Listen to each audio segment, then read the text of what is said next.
CityCast Pittsburgh is supported by Fulton Commons. If you're looking for a gorgeous co-working space with lots of light and some truly wonderfully funky decor, check out Fulton Commons on the north side. The historic but very well renovated old school building is deep in the neighborhood by a park, tucked away but still super close to anywhere you want to be. They've got offices and common spaces. It's perfect for organizations or individuals, and they even have a shared food production kitchen on site. So there's lots of food-related events for their members.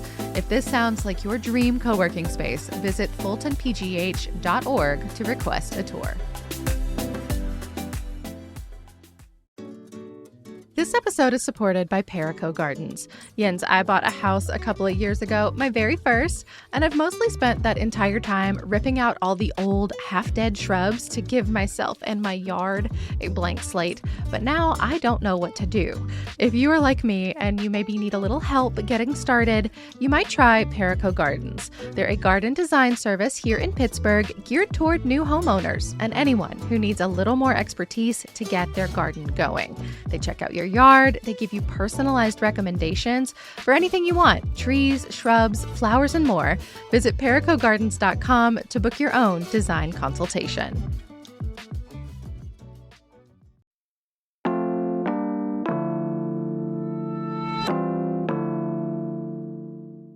Today on CityCast Pittsburgh, it is the final installment of our month-long Mayoral Monday series, where we ask all four candidates why they think they are the best person to lead our city right now. Today, I'm with Republican Tony Moreno. He's a retired Pittsburgh police detective. He served here for more than 20 years, and this is his second time running for mayor.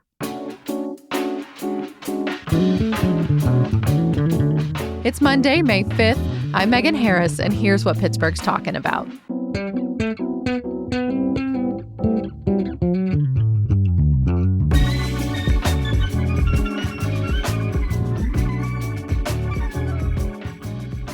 Mr. Moreno, thank you for joining us here on CityCast Pittsburgh. Thank you for having me. I appreciate it. So tell us, what do you think the city's biggest challenge is right now? Obviously, it's public safety. I had no idea we were going to be at this point this time around. The last time I ran for mayor, everybody wanted to talk to me because I was the retired police detective. And for me, that's just been my life for almost 30 years is law enforcement. So it's not an issue. I see what the problems are, and they're easily taken care of if they just do it. I look at all the issues that lead to the crime that I was fighting as a crime fighter. You do police work and they tell you if you perform this way on the back end, you'll see results and it'll be better. After 24 years of doing police work, I realized the system doesn't work that way. It doesn't matter what they tell. It doesn't matter what we do. Those problems will always be there. And what I've seen on the political end is we're not addressing the causes of crime in our neighborhoods. We're just following it. When you ran for mayor in 2020 against now sitting Mayor Ed Gainey, what was it then and maybe what is it now that makes you think that this is the moment for your leadership? And what is it about our crime problem, as you put it, that you would like to address? The last time I worked in the Pittsburgh Police Department was 2016, January 13th, 2016. I was coming to the end of my career anyways, but once I retired, I started reflecting backwards. When you get into this law enforcement world, you become insulated. It's a subculture. Whether you want to be part of it or not, you're part of it. I don't necessarily fit in because I'm just a little bit different. I'm not from here first. So that creates a different kind of world. But I didn't realize you just said off mic that you're an LA native. Yes, I'm from LA, Whittier, California. It's exactly 21 miles south of the LA airport and 15 miles inland of Huntington Beach. But you came to Pittsburgh many years ago now. 1994. I joined the Army after high school. I became a paratrooper. I went to Fort Bragg, North Carolina. That's near Myrtle Beach. I met a girl. She was from Youngstown, Ohio. We got married. I wanted to be a police officer. I went to the Ohio Police Academy, but when I graduated there, I had also signed up for the Pittsburgh Police Department, and they called me. And I was being offered jobs in Ohio, but when Pittsburgh calls, man, it's the big city. I want to go to the big city. So coming to Pittsburgh, I was like, oh, Pirates are good. We got Barry Bonds, and it's going to be awesome. And they just tried to get into the World Series championship against Atlanta. And I moved here, and they never went back. It's my fault. I'm sorry, Pittsburgh. I didn't mean to bring this tragic series of failure to the Pirates, but here I am, hoping that Skeens is the cusp of a new build, and before I have to leave Pittsburgh, we get to see some playoff baseball. It sounds like you've got hope for our sports teams. I do. Do you have similar hope for our Pittsburgh Police Department? I do, because I can see it. Once you get involved here politically, it's no longer the absolute right and wrong. When we're police officers, we go through the police academy. We're trained in specific areas when it comes to crime. We are well trained. The problem is the enforcement of that training. Our officers are trained, our leaders aren't.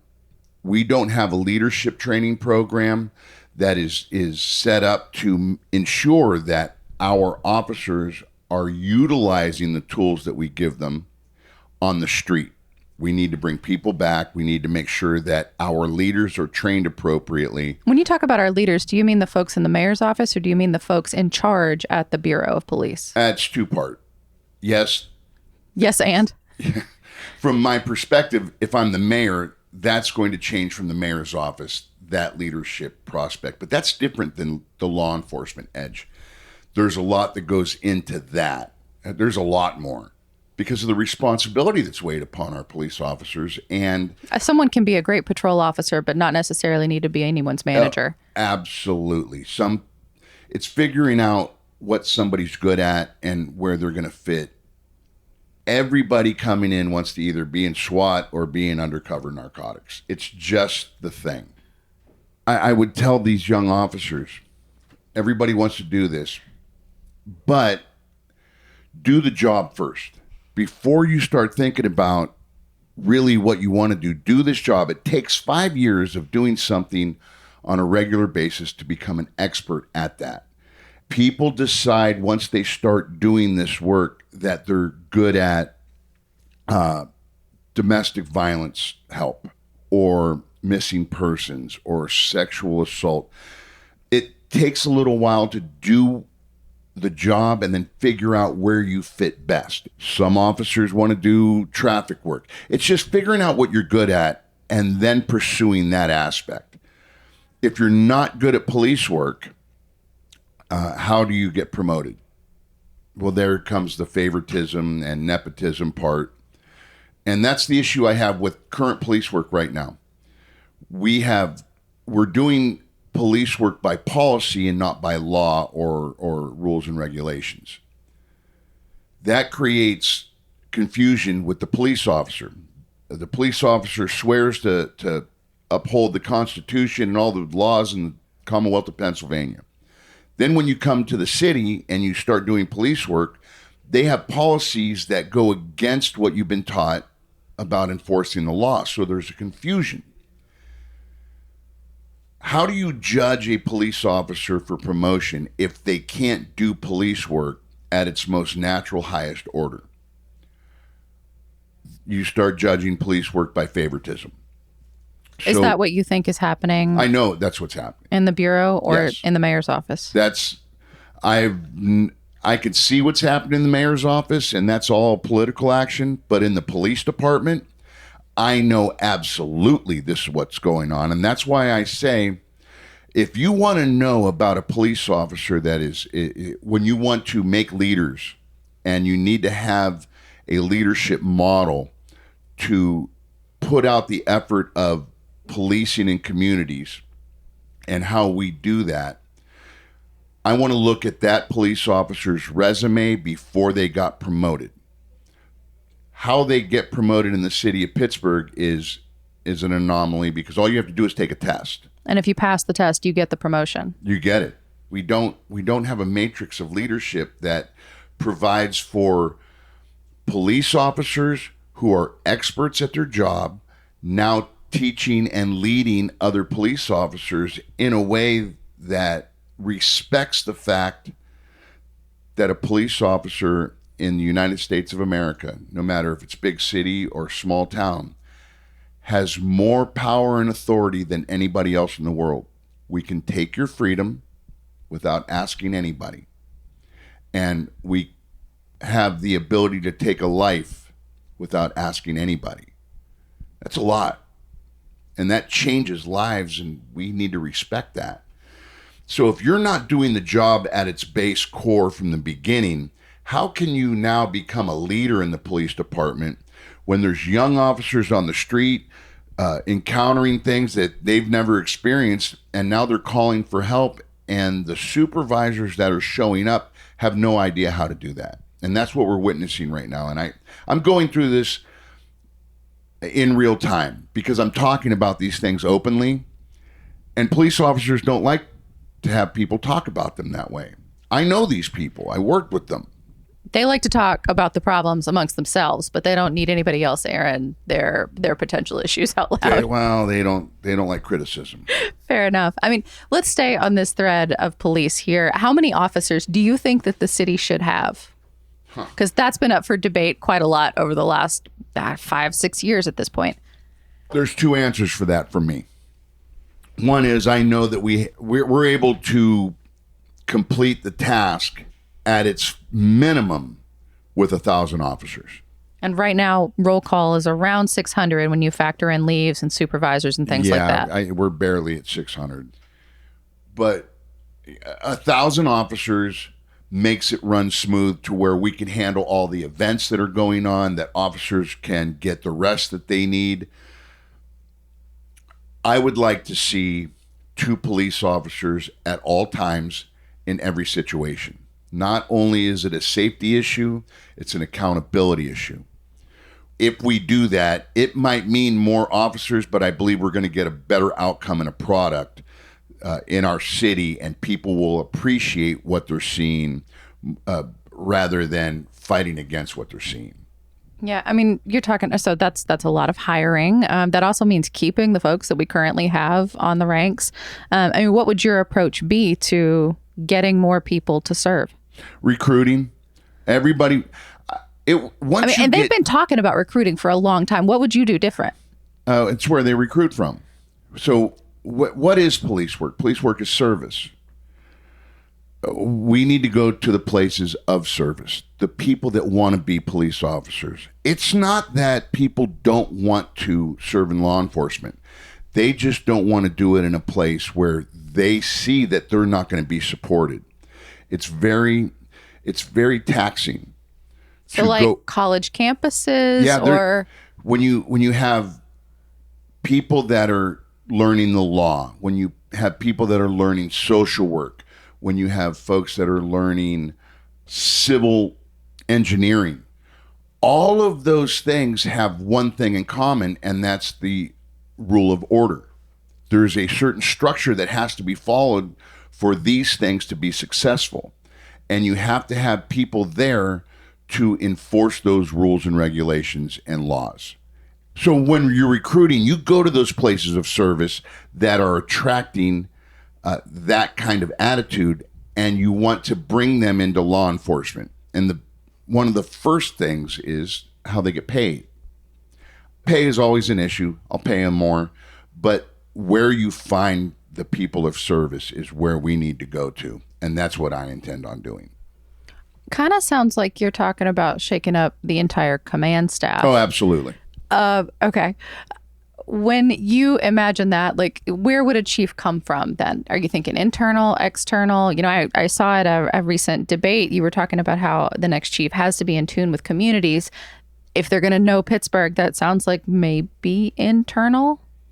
Yeah, Bringing somebody from completely the outside of Pittsburgh creates a learning curve. They're going to have to figure out what's going on in their communities. And that takes, we've already established professionally that there's a time frame that it takes to become an expert, to become good at what you do. Think about bringing a chief of police that's in charge of the entire city and a 1,000 officer workforce and having to first learn what they're dealing with, then the history of why they're dealing with it, and come in and try to make every effort to perform your job from that point of view. It's going to take a while. I believe that there are officers currently working or that have left the city of Pittsburgh Police Department to go on to other places that are going to be very well suited to be the chief of police. Who that is, I don't know, because there is no leadership matrix in the city of Pittsburgh. There's no identification on who's good at what. Right now, it's just random. However it comes, we have to deal with what we're looking at because there is no leadership structure as far as who's making the decisions. It's favoritism at best. There is no measure there. A civil service test is not indicative of a officer's ability to interact in a community. In the same way, a history of a lot of arrests doesn't mean that that person is able to engage in their community. Would you also support then changing the disciplinary structure so that when someone does have an issue, sometimes over and over and over again, because we have had those officers in the past, what would you like to come from that? It's accountability. Would you support removing an officer?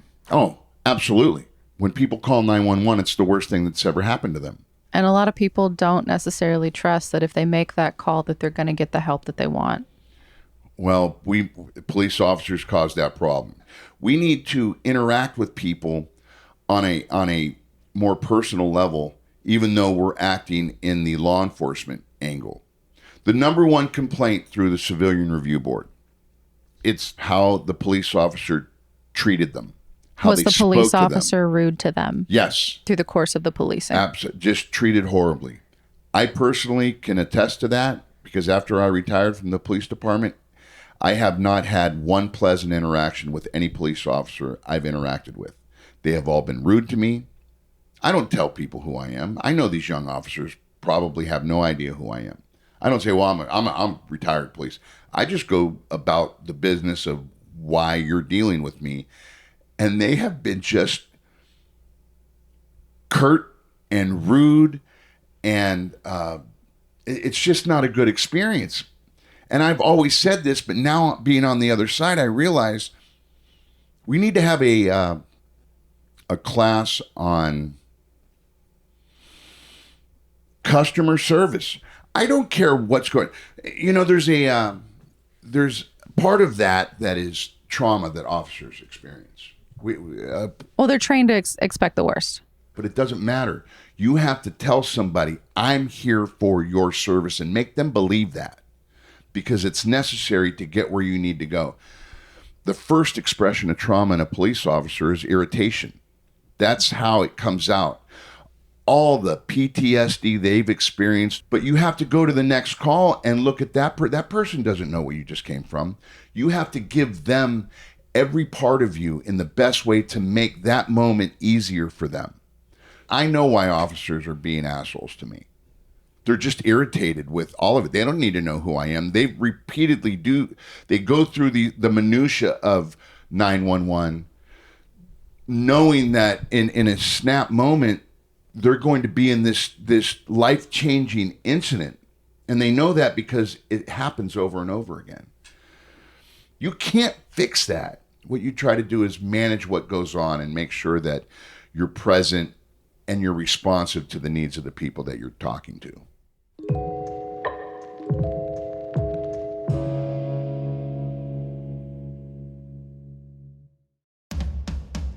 Today's show is supported by Liberty Magic, presenting Joshua J. in the upcoming show, Making Magic. You can check it all out through June 7th. You know, magicians don't usually reveal their secrets. It's sort of the thing. But Joshua takes his audience behind the curtain, so you can actually see how the tricks get developed. He's bringing new magic to his debut at Liberty Magic here in Pittsburgh, and he's going to be dazzling us by blending storytelling with sleight of hand. You might have actually seen him before. He designed illusions for Game of Thrones. He's made appearances on late night TV. He's even actually fooled the experts, Penn and Teller. So if you are feeling truly adventurous, you want to get up close, try to figure out the tricks for yourself, you can upgrade your ticket to the Skeleton VIP experience. You get closer to the stage and a post-show meet and greet. Liberty Magic's shows truly offer you a one-of-a-kind experience, super easy to access, but hard to forget. Get your tickets at trustarts.org/magic before they disappear. Today's show is brought to you by Aura Home. This Mother's Day, don't just tell the moms in your life how much you love them. Share what's going on in your world in a way that can stick with them for years to come. I've got a cousin. She is older than me, kind of an aunt, really, and we haven't lived in the same city in almost 20 years, but I want her to know me and the family that I have found here in Pittsburgh. So she got an Aura frame a while back, and it has fully changed how we talk to each other. So I send her frame pictures of my kid, who she's only met in person like 2 or 3 times, but she knows exactly when he took his first step, what color his favorite cars are, and that when he is up to something, he looks exactly like our grandfather. It keeps us connected in this really special way, and I'm so grateful for it because it has nothing to do with social media. Aura's Carver frame was Wirecutter's #1 pick for a digital photo frame, and you've probably seen it in a bunch of other gift guides. So if you have not gotten one yet, now is the time, because Aura has a great deal for Mother's Day. For a limited time, listeners to this show can save on the perfect gift by visiting auraframes.com to get $35 off plus free shipping on their best-selling Carver matte frame. That's Aura, A-U-R-A, frames.com, promo code CityCast. Please support the show by mentioning us at checkout. Terms and conditions apply. So, Mr. Moreno, let's talk about the rest of the city. What do you think is Pittsburgh's biggest opportunity right now, and what would you try to do to harness it? Responsible AI. Really? Responsible AI. You were the first one to say that. This is going to be the renaissance of the tri-state area in the city of Pittsburgh. It is going to be 10 times what steel was in the 1800s. We are in a position where this technology is exploding. It is growing faster than they can keep up with. But that needs energy, resources. So what's necessary for data storage, data mining, advanced intelligence technology is power and cooling. Water is a big issue. You have to be near a source of water. So when you look at the 62nd Street Bridge, if you're coming across it into the city, if you look down to the right, there used to be a big warehouse there where the train would come in. Right next to that plot of land is a oil and gas storage facility. The railroad tracks are right below it. The river is right there. Mm-hmm. If you can do this correctly, you use the water to cool the centers. You use the energy to power them. You attach that energy to the water system we have. Right now, we have a big problem with keeping our water clean. That's a problem. That's a huge problem. We don't address it enough. My environmentalism is real. I'm an outdoorsman. I hunt, I fish, but I respect it. You have to preserve those things. When we talk about this new renaissance with advanced technology, we need to utilize the rivers to have this happen. We can include hydrogen research by using this natural gas energy to have these data centers run. We can develop that faster. The wealth that is being presented is going to transform Pittsburgh. When you put those centers here, people are going to come here to be involved in this. to be a part of it, from the highest level of technology to the most needed level of building maintenance. That's going to be the way that Pittsburgh changes. How do you think you would be able to help the city grow? Oh, well, if you're not from Pittsburgh and you're coming from an outside coming in, what do they look for? They look at the crime rate and how successful their schools are. And then if they're satisfied with those, they look at the tax rate. But if you're moving, you kind of have an expectation that where you're coming from and where you're going is going to change a little bit. But when you look at the crime rates in the city of Pittsburgh, they're horrible.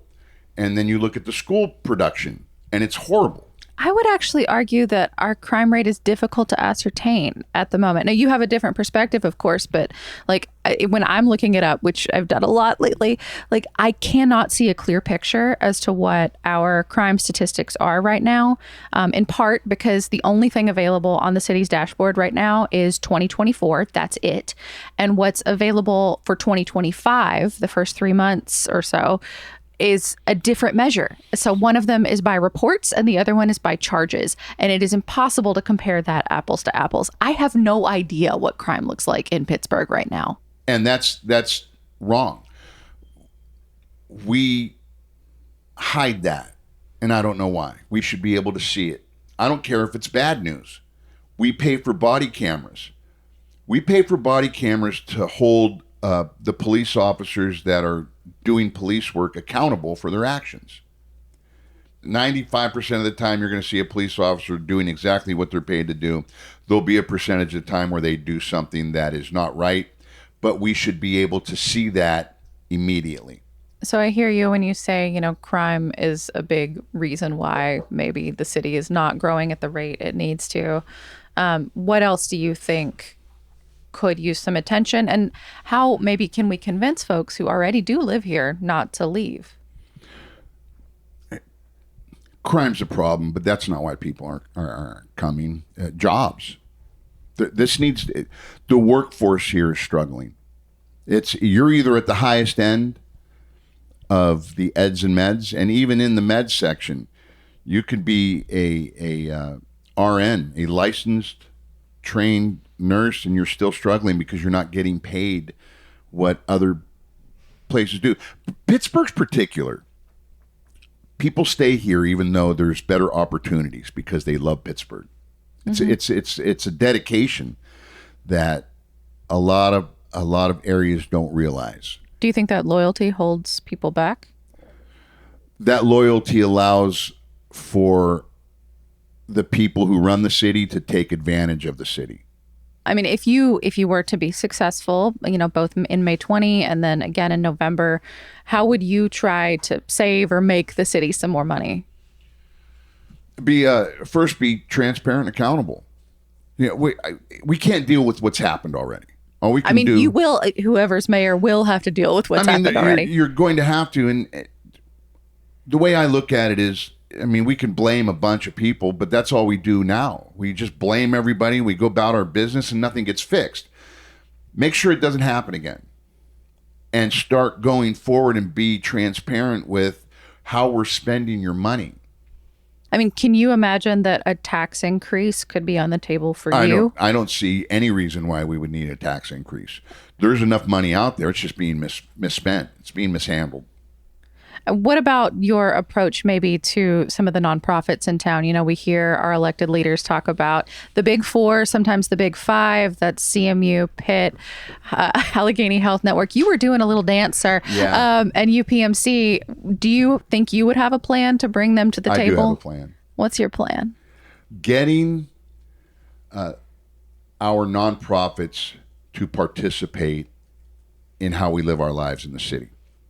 It's this strange fight, but now that I'm involved and I'm looking at it, I know why they're not giving them money. It's because they know they're just going to squander it. They're already receiving these services. There's nothing that we can do about it. That's what I've talked to a few of your fellow candidates about, is like, what's the incentive for them? Yeah. Well, back to the nerdy part of me. I'm researching our budget, and there's one line in our budget, one line item, just one, through the whole 60-page budget, I think. And it says payment for services in lieu of taxes. So I go and I meet with Michael Lamb. That was our city controller. He was our controller. I was asking him a question about something completely different, but it was my opportunity to say, hey, because I printed out, I said, what is this? He goes, oh, that's St. Margaret's. I went, St. Margaret's? So there's a format for the nonprofits to pay the city of Pittsburgh for services in lieu of taxes. He said, yeah.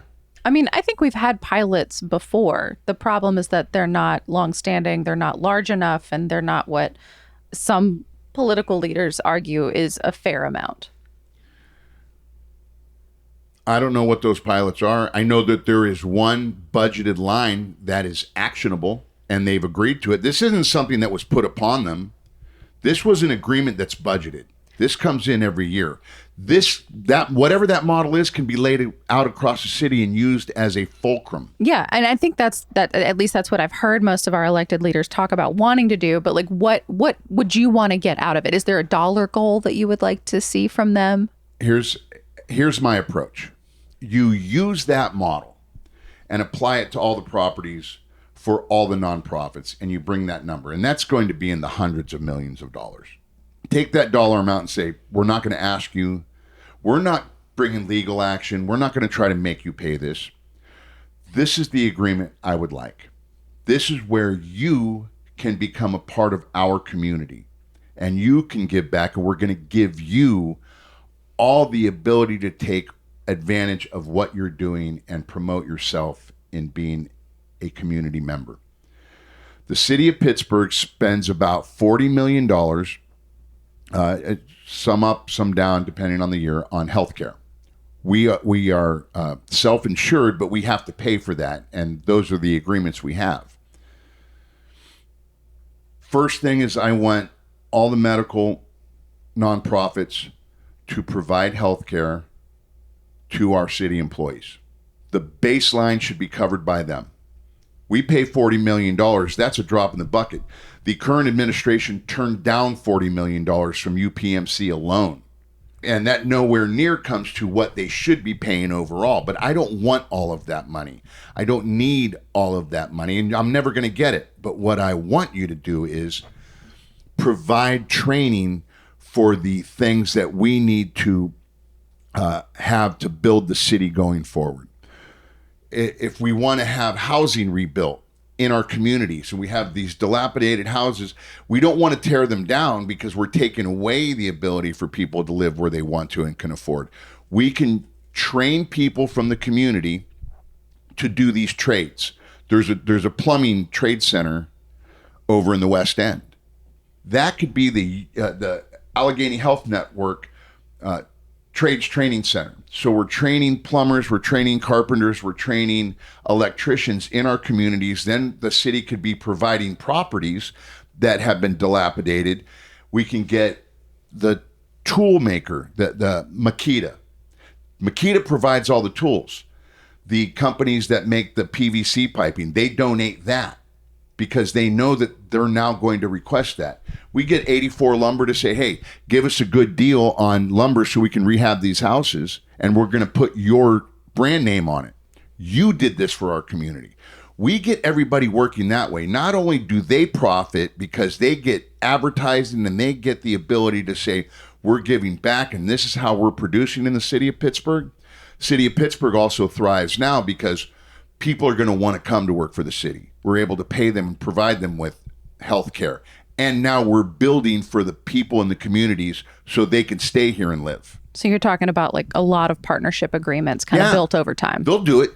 When they can see the advantage of them giving money to the city to provide for the community growth, they'll do that. Is that something you can see yourself trying to lead as mayor, or hiring folks to help you kind of strategize and build those conversations? I would absolutely lead right from the front. I don't know who I would trust to bring this message because it seems so simple.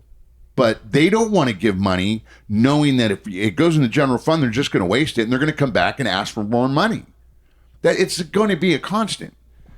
I want them to be a part of our growth.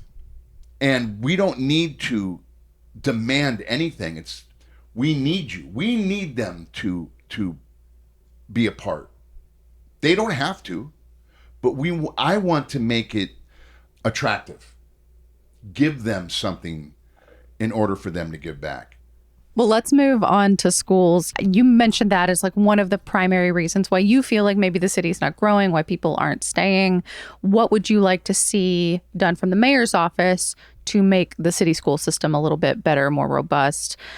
You define what success looks like for you. My kids went to city schools.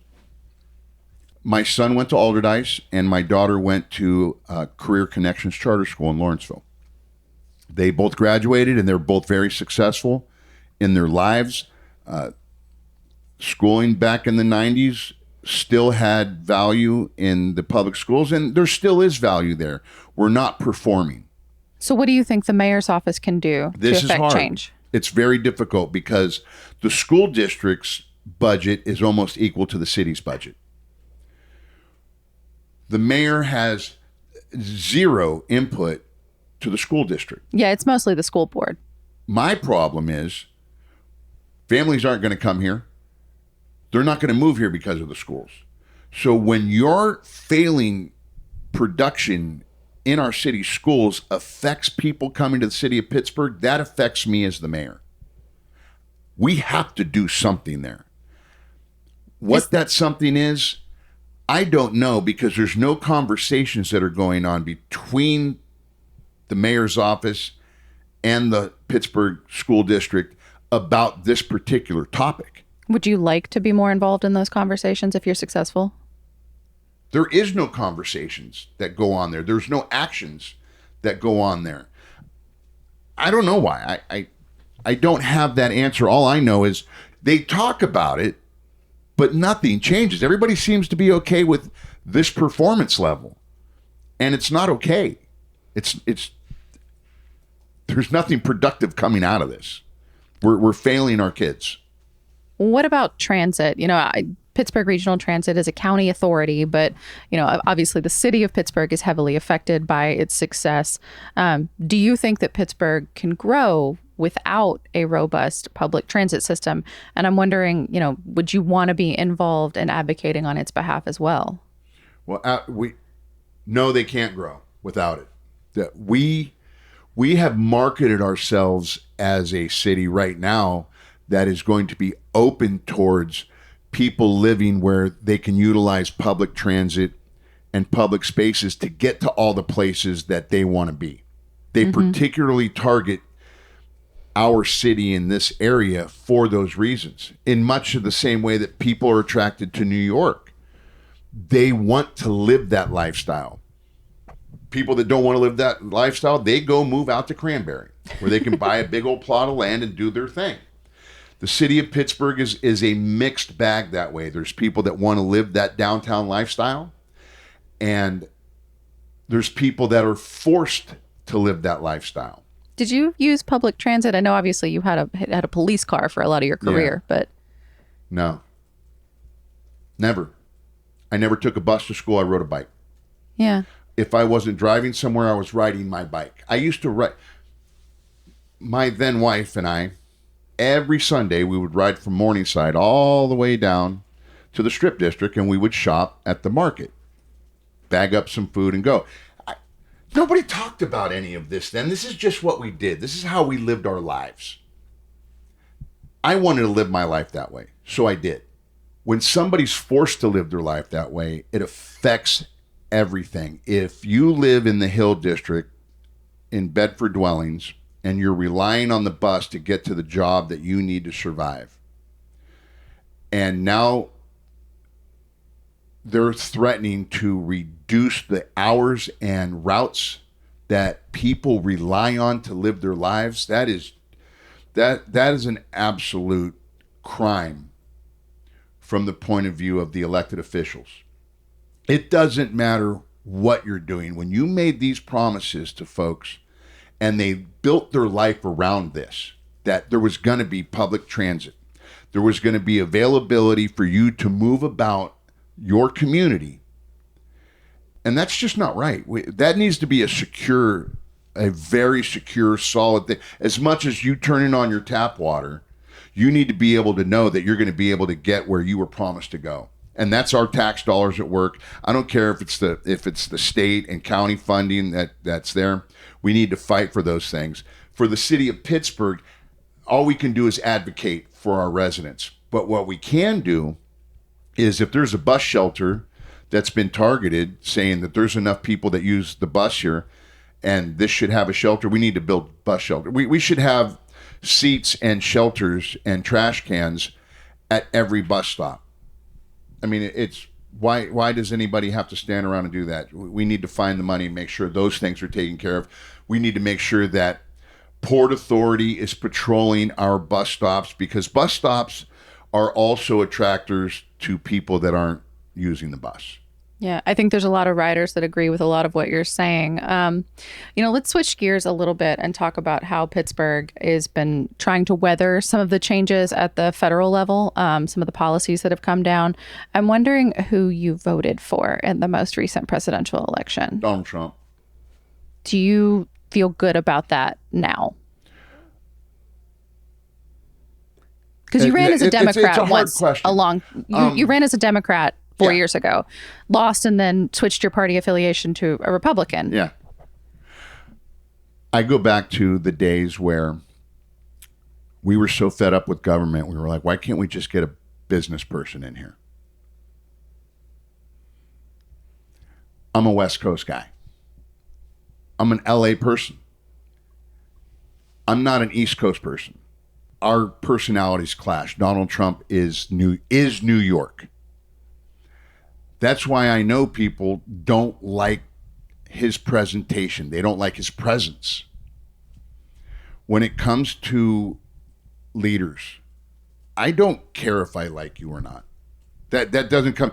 Nobody liked George Patton, but without General George Patton, we don't win World War II. With so much respect, I don't think Donald Trump and General George Patton are the same people. Well, not at all. It's what I'm saying is the presentation of the person to their outcomes.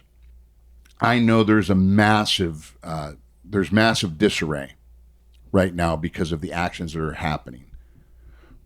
I believe these actions are necessary to bring things back in order.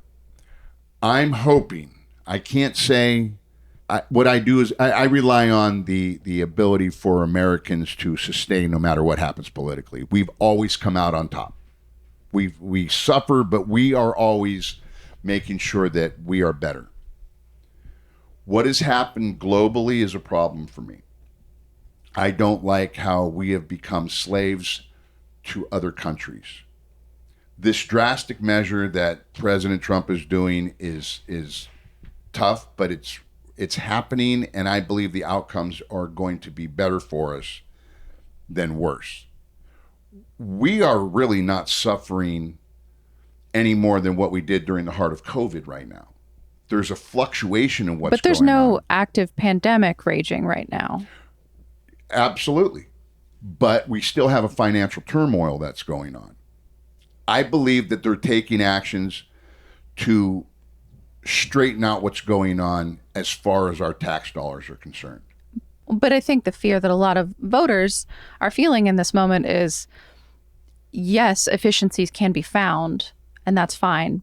But cutting without taking the time to understand some of these positions, some of these jobs, some of these agencies, whole cloth, is a scary prospect. And even when they walk it back, that is a very expensive thing to do, to turn something off and then turn it back on. It's unsettling.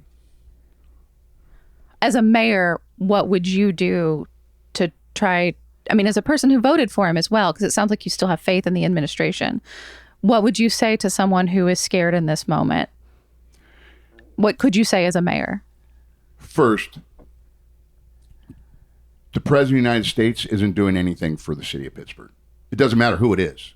They aren't coming in and correcting the problems in the city of Pittsburgh. They aren't, but there's federal funding. There's, the mission that you talk about as well. There's a lot, but if we were settled and producing as a city, and we were taking care of ourselves, and we were growing, and we were doing the things necessary to not have to beg for additional federal funding, the federal funding has to be here for our infrastructure. There are just certain things that need to be taken care of on a governmental level. And it's not just bridges, but it's in how we live our lives. Those things are going to happen. And it doesn't matter who the president is. It's going to continue that way. Well, I think we've counted on it continuing that way, but there is fear now that it might not. Yes. But that's where the leadership from the city's perspective comes in. Why is a mayor trying to stand up to the president when all the mayor has to do is take care of his city? If you spend your money correctly, we are going to succeed and grow no matter what the federal government's doing. If we're succeeding and growing, it doesn't matter what they do. And to be clear, I'm not asking what you would say to the president. I mean, what would you say to a voter that's maybe seeing the news and feeling the effects of some of this? What would your message be to them? Support the city of Pittsburgh. Focus everything that we're doing here. Take care of here. It's like the whole airplane adage. Something happens and those things fall from the ceiling, the oxygen mask, they tell you put yours on first because you can't help the person next to you if you pass out because you don't have air. If we take care of ourselves, what the federal government does doesn't matter. I feel like that's not the best example, though, because planes actually have been falling out of the sky lately. So it's another thing to be afraid of. It's the example I give. It's the most true example of taking care of us first.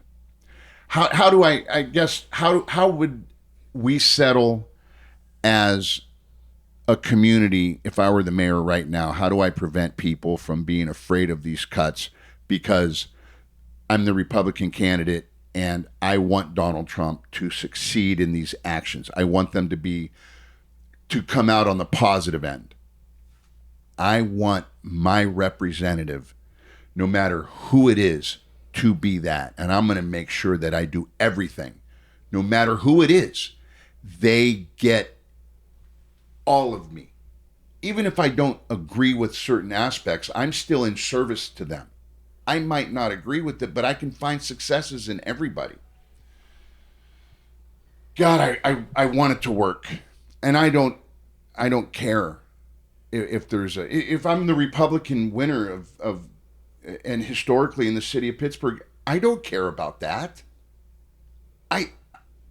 Do you think that this could be the moment? I mean, Republicans did very, very well in the nation and in Pennsylvania. Now, that wasn't a 1-to-1 here in Allegheny County. Democrats still prevailed overall in quite a few races, but we have not had Republican leadership in the mayor's office here in Pittsburgh in almost a century. Do you think that this could be your moment? The timing's right for it. I mean, just given politically what's going on in the city of Pittsburgh, all we see is failures from every end. There's not one Republican we can point at and say, this is your fault that's happened in the city of Pittsburgh, or you're responsible for any of it. Now, that being said, I am in no way, shape, or form saying that the Republican Party is going to come in and fix this, because I'm going to tell you I'm going to tell everybody that hears this, there is not very much difference between the political avenues of the Democrat Party and the Republican Party. They operate under the same premises. And those operations aren't to the benefit of the people they serve. It's an aggravation that I had to learn. I am not a political person, although I had to learn the political process because I realized that was the only way to make the changes necessary to make our lives better. They're completely, the politicians in the world are failed people. My Democrat opponents are yelling at each other about who took Donald Trump money. Nobody asked the Republican, how much Donald Trump money I got. I got nothing. I was about to say, actually, we have asked everybody, have you personally gotten any donations that you didn't feel good about? No. Have you know who gives me money? Have you returned any money? No. Who donates to you? People. Regular people. The people who are donating to me are the ones that I coach their kids in baseball. So final pitch then. Why do you think that you are ready to lead Pittsburgh right now? I'm the only one who'll do it. I'm the only one who's going to be honest to you. I'm going to be the only one who's going to show exactly how I'm spending your money. I'm going to be the only one. I am the only one without pause who's going to make all of these things that we don't know going on transparent. I'm the only one that's going to come in and say, we are failing here and this is why, and you are publicly going to see the correction. I am the only one who knows how to fix it and who has the ability and the will to fix it, to show it. They don't want to do that. They all have something that they have to hide behind or campaign for. It's not like one candidate has $1 million and the other candidate doesn't have 750,000. They have a lot of money. That's because they had to make promises. Their message doesn't cure the problems. Everybody says the Republican doesn't have money. I don't have money. That should tell you something. All I have is my message. And my message comes from being in the street and working in this community, understanding how our decisions affect the people on the street. Why are there people living in planters and dying on bike paths, overdosing without any help? Why? Because we don't have anybody that lives in that area. I spent my career doing that. I know who's suffering. I know how much money, now that I've become political, I know where that money is. It's there. They are hiding it from us, and they're using it for their benefit, and it pisses me off to no end. It makes me so mad that the answer is there, they know it, and they don't do it. It's because they have something to lose. And I'm standing right in front of them saying, it doesn't have to be this way, Pittsburgh. I'll protect you. I won't steal your money. I'll help us grow. Just give me the opportunity. I'm here to serve the city of Pittsburgh. And I know these answers can be solved. I mean, these answers are there to be had. Just do it. If I don't win, the fact that I'm challenging them, if that makes them change their direction, then I succeeded. That's a win to me. And that's what I'm asking for. That's why I want people to vote for me, because I want to serve you. Tony Moreno, thank you so much. Thank you for the time. I appreciate it. You have no idea how much I enjoy this. Thank you from my heart.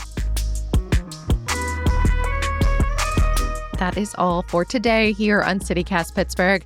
I want to take a moment to thank all of the people who signed up to become a CityCast Pittsburgh neighbor over the last couple weeks. Thanks to all of you, we did meet our goal and then some, which means more new neighbors to help us keep this whole thing going and more neighbors to hang out with at upcoming CityCast events.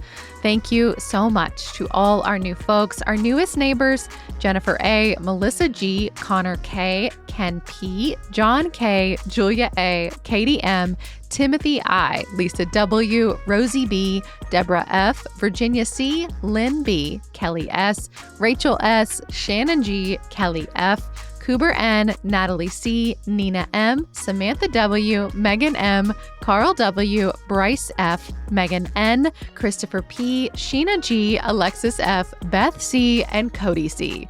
For anyone who was listening to this and missed the campaign or didn't get a chance to sign up, it's never too late. You can become a CityCast Pittsburgh neighbor at membership.citycast.fm. Our doors are always open. The coffee is always on, and you can sign up for just $10 a month. That's at membership.citycast.fm. We will be back tomorrow morning with more news from around the city. We'll talk to you soon.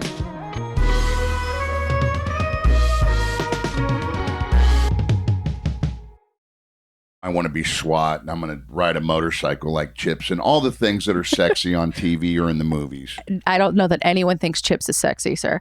Oh, come on, man. Wait a minute. Stay on. Eric Estrada on a motorcycle. I don't think you're helping your cause on recruiting young people right now. I'm just saying.